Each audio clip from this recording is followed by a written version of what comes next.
asawa. At ikaw, malanding babae ka kung sino ka man. Ikaw ang kabit. Ano? Anong sabi mo?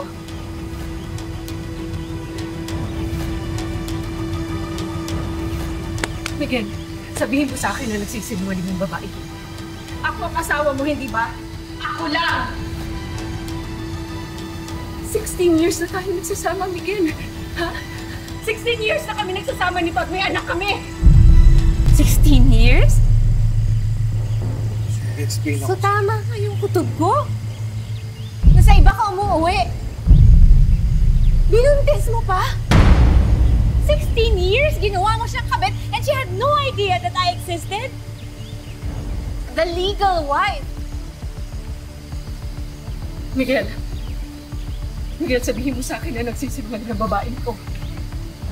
Sabihin mo sa akin na ako lang ang asawa mo. Sabihin mo sa akin na hindi ako kabit. Tama na. Ang kapal ng mukha mo. 26 years na kaming kasal. May mga anak din kami, 2. Nasa States pareho. Yes, tama na. Kailangan mo ng pruweba, hindi ka naniniwala. Papadala ko sa'yo yung kopya ng marriage contract. Tama na, Rosie. Kailan ang klase kang tao? Pinaigot mo lang ako, sinungaling ka. Ginawa mo akong kabit. Biniwan mo ako! Ay!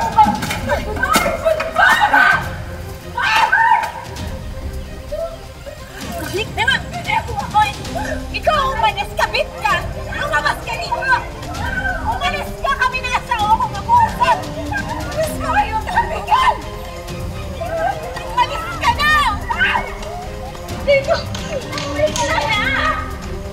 Ano ba?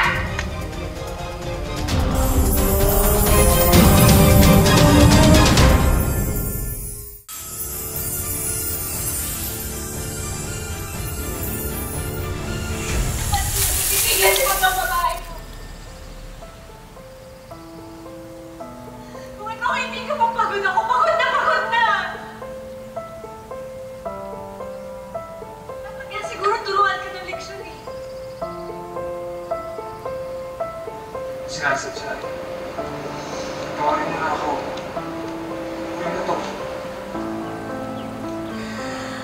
Marami na lang kitang pinagbibigyan.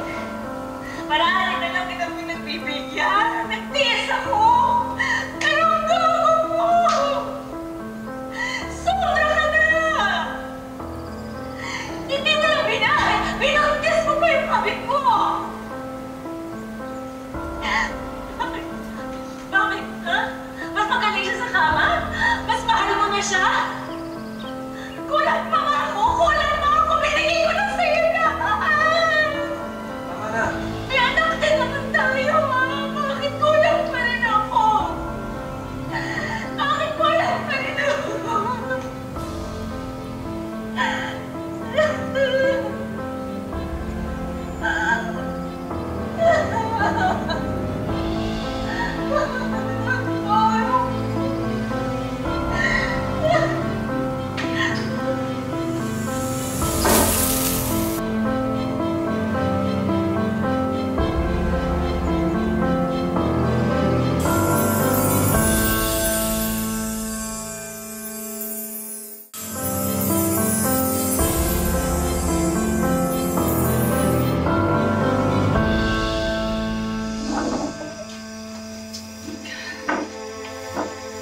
Sana pala naniwala ako sa'yo. Hayop na yun. Pero mukha akong tanga. Sabi ko na nga, babe, na hindi talaga mapagkakatiwalaan yung tsura ng Miguel mo.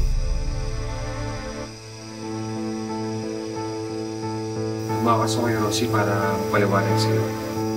Gago kang manloloko ka. Hindi ko kailangan ng paliwanag mo. Lumayas ka na! Kung lalayas ako, paano yung anak mo? Ayoko pa namin yung totoo.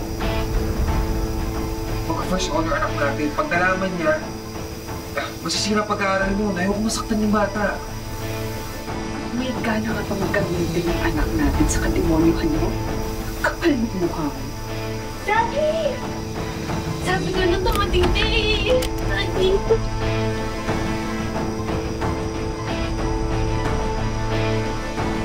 Tessa kay Samay. Alam mo, Mars, loko ka talaga. Akala ko pa naman natauhan ka na. Bakit pumayag ka pa rin? Mars, pansamantala lang. Hanggang makagraduate lang si Danica. Next week, final exams niya. Gusto ko lang kasi makafocus na siya sa studies niya. Isa pa, hindi ko rin alam kung paano ko sasabihin sa kanya ng totoo. Na ang nanay niya, kabit pala ng tatay niya. At siya, anak sa labas.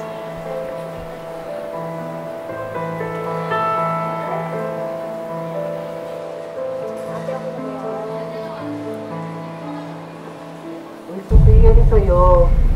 Yung dati ko rin, lason para sa anay. Pati na rin sa mga anay na sumisira ng tahanan. Hoy ate, hindi porket naka-pearls kang necklace eh pwedeng nandang-toting yung kaibigan ko, no? Ano bang gusto mo? Away.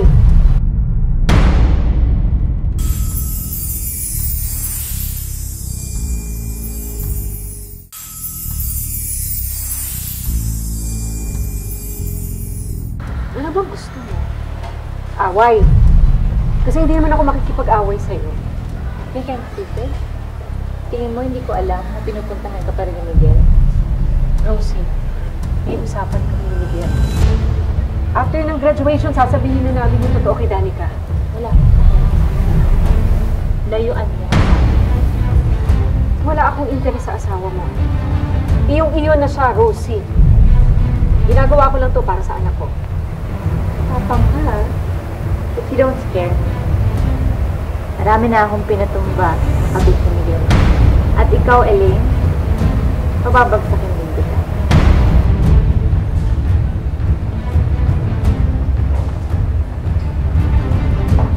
O, itong bayan. Akin na yung pinamili ko. Bilisan mo! Keep the change. I'm okay.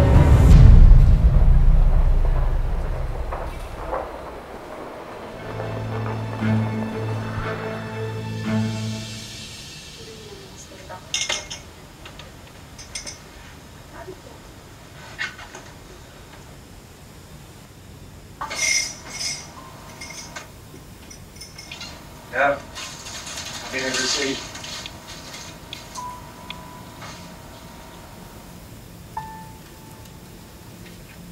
Bigyan nagpapangkat lang tayo, okay? Hindi mo kailangan gawin ito.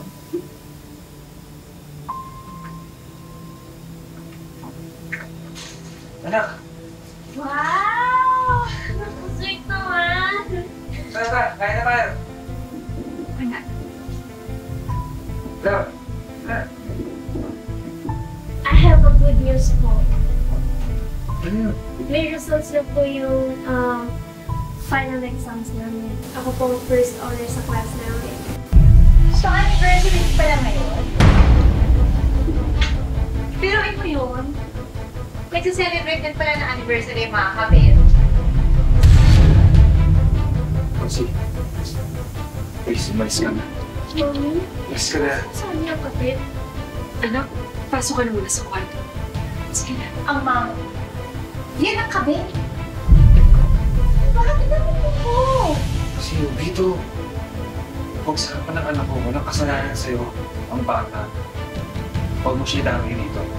Sayang naman nagbihis ako. Nagpaayos pa ako ng buhok. Yes, Iha. You heard it right. Kapit yung nanay mo. Querida, number 2, whatever you wanna call it. Sama na! Ako ang totoong asawa ng daddy mo. Hindi! Hindi totoo yan! Hindi kami ng mami ko!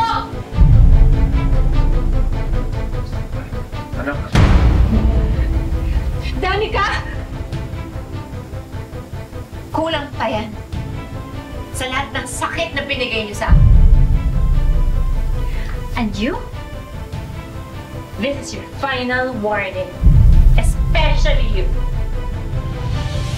Kung hindi pa kayo titigil, ipakukulong ko kayo. Tignan ko lang. Tignan ko lang kung hindi ka masira sa mga katrabaho mo at sa buong mundo pag nilabas ko na lahat ng baho mo.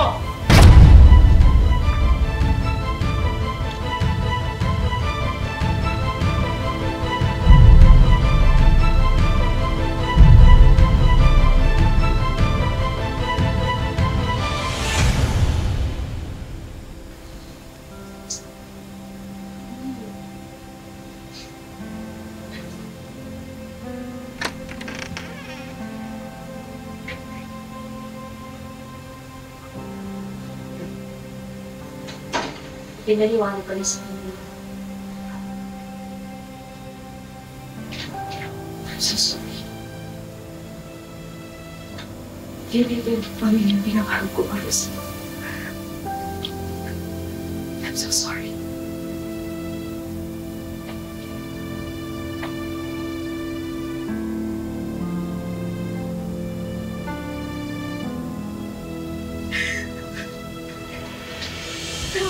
Sana, wala ka pong kasalanan. Sobrang sama ko ni Daddy. Sobrang sama niya.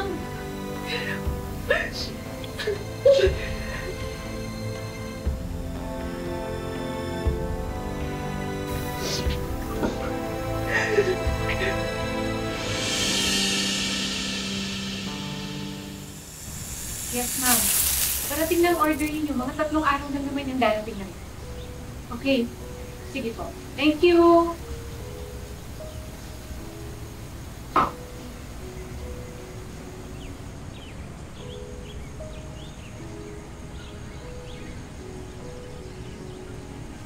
So, you mean? Hindi na talaga nagparamdam sa'yo si Miguel. Pinagi ko na lang na. Mabuti na rin yan.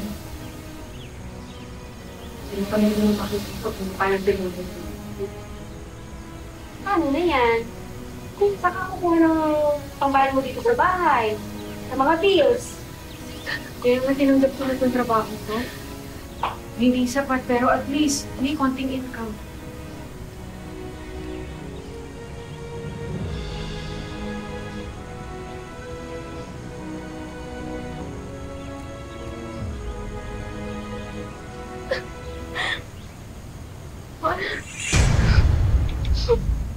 Bakit ka umiiyak? Ano nangyari?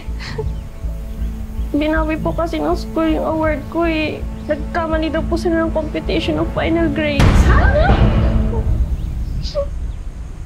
Nagustuhan na ba yung surprise ko? Ba't ginawa mong hayop ka? Inausap ko yung school. Hindi deserve ng anak mo yung award. Kaya pinatanggal ko yung pictures. Ayun. Hindi pa ba sapat na wala na dito si Miguel? Hindi. Hindi ako papayag na umasenso lahat ng mga kabit ng asawa ko. In fact, kulang pa nga yan eh. Dapat lahat ng binigay sa'yo ni Miguel, bawiin. Rosie!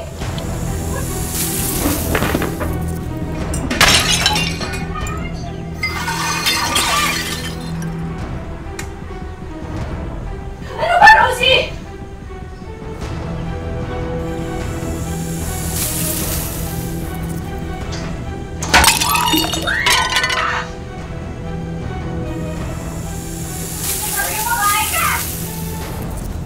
Pinangako ko sa sarili ko. Nalalayo na kami sa inyo. Pero anak ko, kinanti ko. Ibang usapan na yun!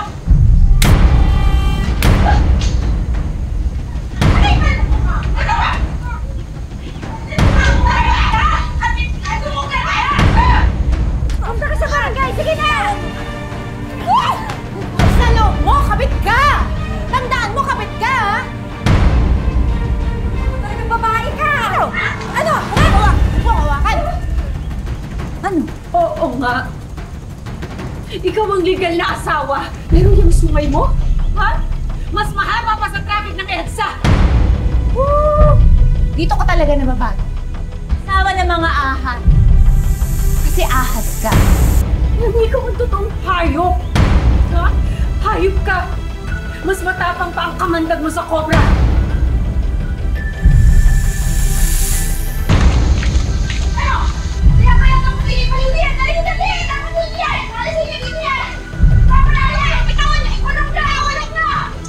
Hindi pa ako tapos sa'yo. Huwag ka mag-alala. Hihintayin kita. Hindi kita uurungan, Rosie. Ano ko? Hindi ako kabit sa akin niyo.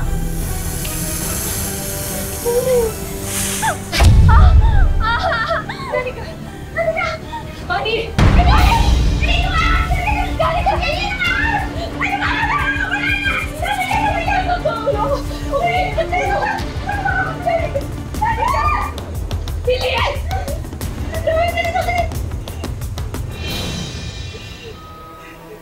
Diyos ko.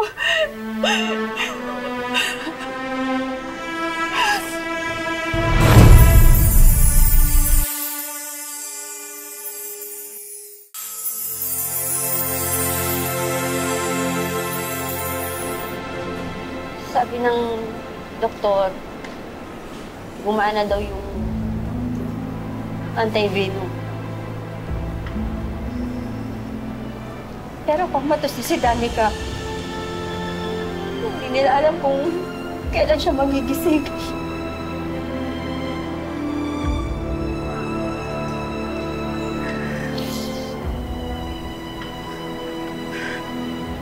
Nasa na po akong dahil.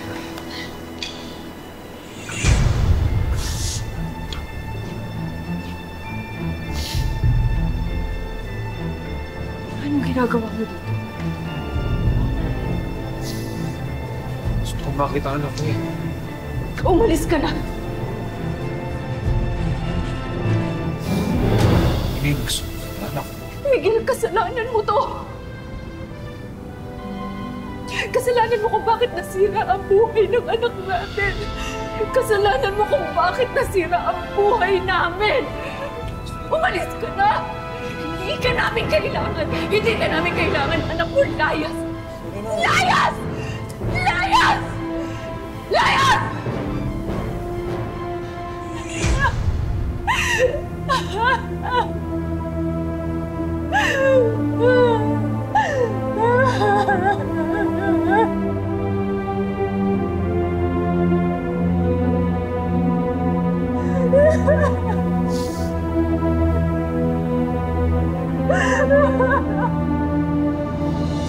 Teka, Akala ko, hindi na ulit natin ito gagawin eh. Pero, pwede dito sa bahay. Kasama mo, baka mahulog. wala ang asawa ko, nakulong sa barangay.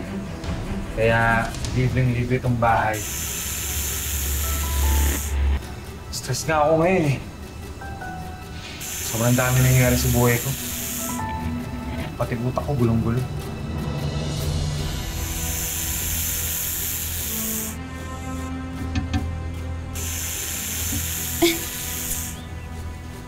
Ano ka ba? Kalimutan mo na yan ang ito naman natin. Tara, field trip muna tayo sa langit.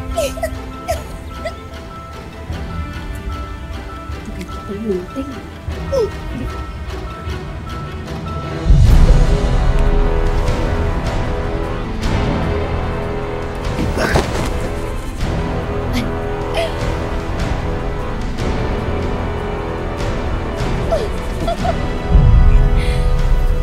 Natin ito gawin. Di ba yun? Miss mo ba ako? Basta miss kita eh. Dahanin ko. Sige. Tapos ino-massage mo na kita. Miss mo ba ako? Hayop talaga, Miguel!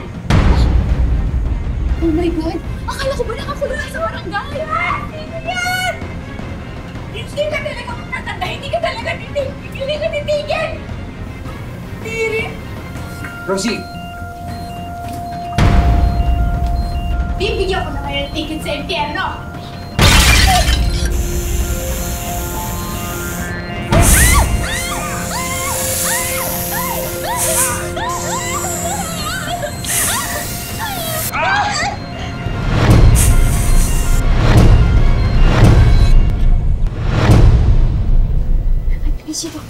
Doc! Doc, totoo mo ba? Ang anak ko gising na? Yes, Mrs. Kaya lang po. Kaya lang ano? Anak?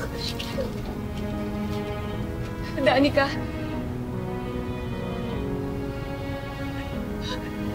Hindi sa anak ko. Danica?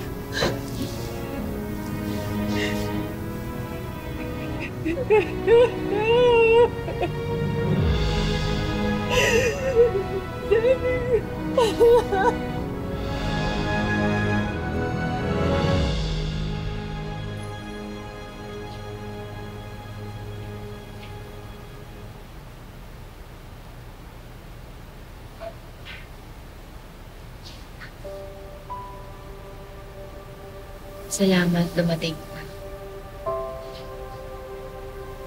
Pinatawag talaga kita kasi gusto kita makausap bago ako ilipat sa Bilibid.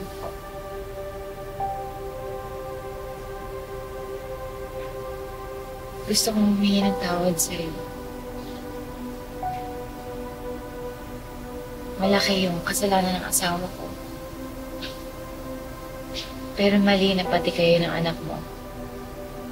Ginamay ko.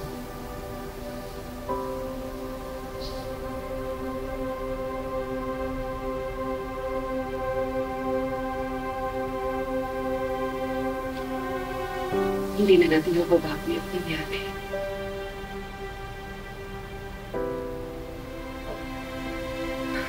Masakit lang.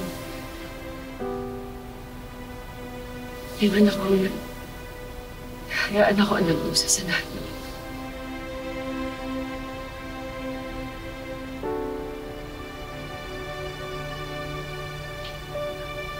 Kakausapin ko yung abogado ko para tulungan ka.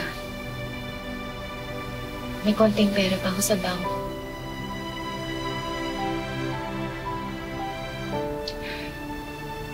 Salamat, Rosie.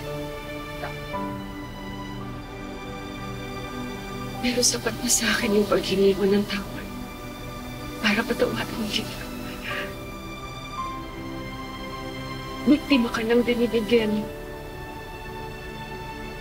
Tayong dalawa biktima niya.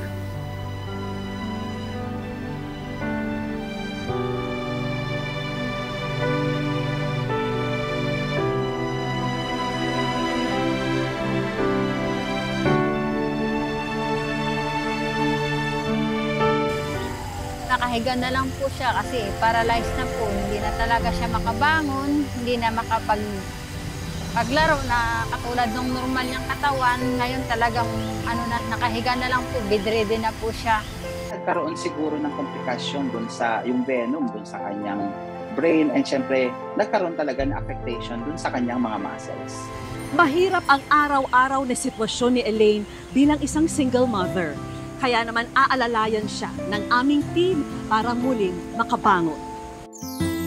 At ang una naming regalo, Elaine, isang negosyo package worth 70,000 pesos. May bigasan business din. May panimulang frozen goods business at patis business din. Meron ding merienda spread business at isang mini laundry shop business. Sagot na rin namin ang 1 taong water bill nyo. And of course, hindi pwedeng mawala ang libreng therapy ni Danica for 1 year. May bonus din kaming living room showcase worth 30,000 pesos. May bagong sofa set, brand new TV, at bagong electric fan. Maraming salamat sa Wish Ko Lang at saka sa JMA7. Pinatay man ng nakalalasong kamandag ang mga pangarap ni Danica, isa lang ang sigurado. Walang kahit na anong ahas o kamandag ang makapapatay sa pagmamahal ng isang ina para sa kanyang anak. Mga kapuso, lagi po natin tatandaan, hanggang hindi tayo napapagod humiling at maniwala, hindi rin tayo mapapagod lumaban sa buhay. Ako po si Vicky Morales at ito po ang bagong Wish Ko Lang.